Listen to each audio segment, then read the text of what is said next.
What's up, Taiwan? I'm Liao with news from here in Taiwan and around the world. Executions rose globally by 53% in 2022. That's according to an annual report on worldwide death sentences and executions by Amnesty International.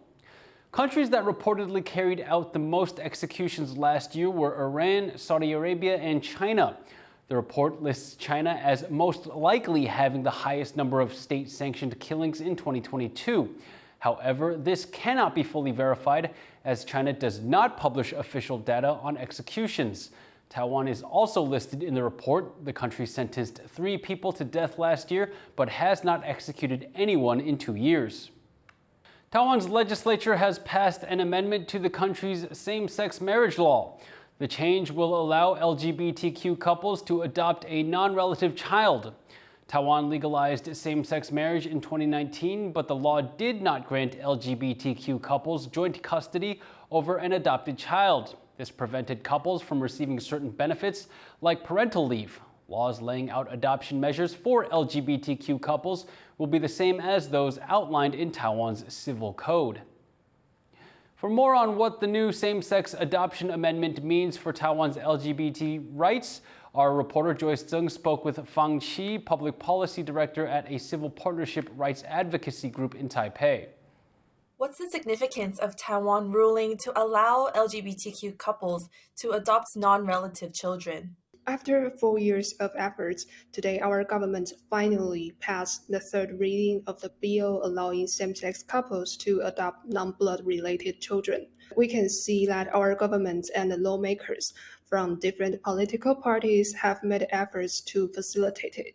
Following the full legalization of transnational same-sex marriage in January this year, Taiwan has taken another big step towards marriage equality. Before this law, what were the options available to LGBTQ couples to adopt? Our Same-Sex Marriage Act only allowed one spouse to adopt the biological child of the other spouse, but did not permit the adoption of stepchildren or non-blood related children. And this forced same-sex couples with adopted children to be legally recognized as single parents, which completely disregarded the best interest of the children. This milestone, it allows future generations in Taiwan, regardless of their sexual orientation, to adopt children without a blood relationship and grow up in loving families. Are there challenges that remain to achieve civil partnership equality in Taiwan? Although transnational same-sex marriage has been partially legalized, Taiwanese are still excluded from the current legal framework when it comes to marrying Chinese citizens. While this is a significant victory for the LGBTQ community, there's still room for further progress, like 两岸同婚、人工生殖、婚生推定以及同婚回归民法。And we will continue our efforts to advocate for change. That was Joyce Zeng speaking with Fang Chi of the Taiwan Alliance to promote civil partnership rights. Taiwan saw the most cyber attacks of any country in early 2023. That's according to a report by an American-Israeli software company. The report says Taiwan experiences over 3,000 attacks a week, more than 2.5 times the global average. Taiwan's digital ministry set up a new office earlier this year to improve the country's cybersecurity. The legislature also passed a law on Tuesday that fines private companies up to $500,000 if they leak private data. 2 online petitions calling for a 4-day work week and shorter working days have crossed the 5,000 signature threshold. This means the government will have to discuss whether or not they are viable options. Bilingual reports. Real estate agent Kaohsiung is finishing things off at work in preparation for his 3-day weekend. His company implemented a 4-day work week where employees only work Monday to Thursday and have Friday to Sunday off. 在公司的时间变短了，所以我自己会安排时间可能就会更精准，所以更多的时间可以去做自己希望的事情。The idea of a 4-day week is gaining traction in Taiwan. An online petition calling for a 3-day weekend passed the 5,000 signature threshold, which means the government must consider the issue and have a response to it within a month. Another petition put before the government called for a 6 or 7 hour workday instead of the current 8. Even universities are thinking about cutting back on required attendance time and switching to a 4-day school week. 对学生的这个学习的内容来讲的话，并没有任何的减少。原来5天的课程浓缩这个缩减到4天把它全部修完，那我觉得这个应该是很好的，学生有更多的时间可以做自己的思考。Pan says courses will still be taught the same and teacher salaries won't be cut. But not everyone is on board with the idea of a 4-day work week, especially in the service industry. 配合消费者的需要，他们希望每天都能够营业。对，换句话说，现在要推周休3日的话，我想跟民生消费有关的这些服务内需服务业呢，他们应该会比较自然来行。5-day work weeks have been the norm for almost 100 years. It would take a big overhaul to switch to 4 days a week. But if Cho's company's success is any indication, that long-established convention may soon be broken. James Lin and Bing Wong for TaiwanPlus. Fewer than a quarter of Taiwanese students think that teaching more school subjects in English is a good idea. That's according to a new survey. The move toward more English-taught courses is part of a government initiative to make Taiwan a bilingual society by 2030.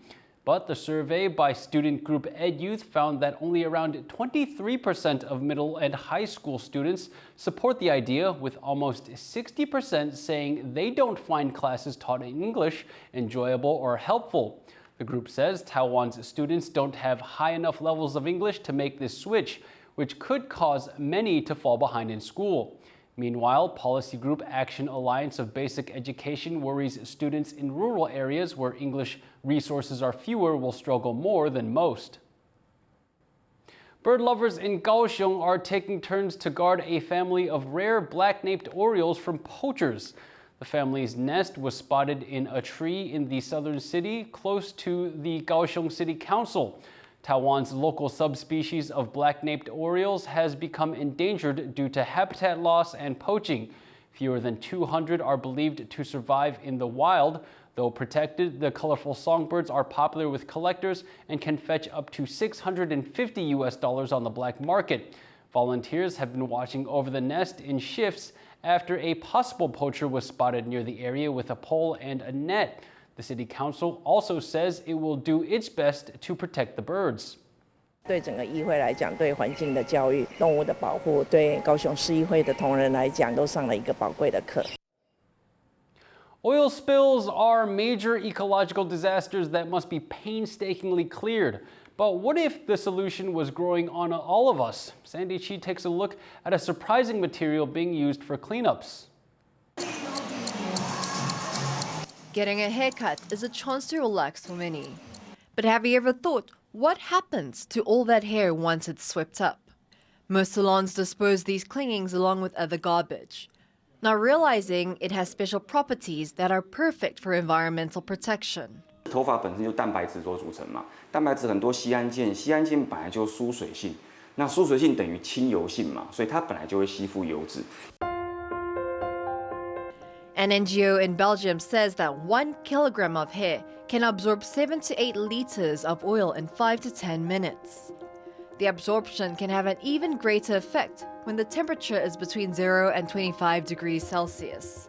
This sustainable resource has already been used in many parts of the world to tackle oil leaks at sea. In 2022, the citizens of Peru donated hair to help with an oil spill of around 6,000 barrels after the volcanic eruption in Tonga.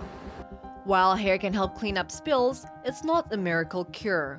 你吸完这些东西，它里面还是有油，你还是得把它收回来。你不是说哦，我今天吸完，因为大家都觉得头发天然的，丢着就好。Oil-soaked hair does have another sustainable advantage, though. It can be turned into compost, helping turn environmental disasters into food for the future. Howard Zhang and Sandy Chi for TaiwanPlus. Thanks for watching What's Up Taiwan. I'm Leslie Liao. Take care and see you next time.